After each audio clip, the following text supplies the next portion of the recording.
రేపే మా జీవన జ్యోతి ప్రోమోలో ఏం జరిగిందో చూద్దాం. నచ్చితే లైక్ చేయండి. అందరూ హాస్పిటల్లో ఉంటారు. ఇక డాక్టర్ ఆదిత్యకి ట్రీట్మెంట్ ఇస్తూ ఉంటాడు.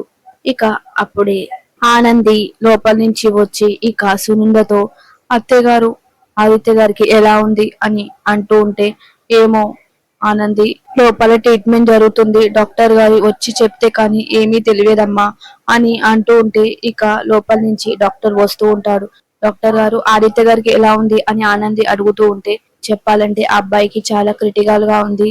ఒంటి మీద గాయాల కంటే శరీరం మీద గాయాలు ఎక్కువగా ఉన్నాయి అని చెప్పి అంటూ ఉంటే, ఇక అందరు షాక్ అయ్యి అలానే చూస్తూ ఉంటారు. 24 గంటలు గడిస్తే కానీ ఏమీ చెప్పలేం అనేసరికి అందరు షాక్ అయ్యి అలానే చూస్తూ ఉంటారు. మరి ఆదిత్య మంచిగా అవుతాడా లేదా, జీవన బండారం బయటపడుతుందా లేదా చూద్దాం అనేది నెక్స్ట్ ఎపిసోడ్ లో చూద్దాం.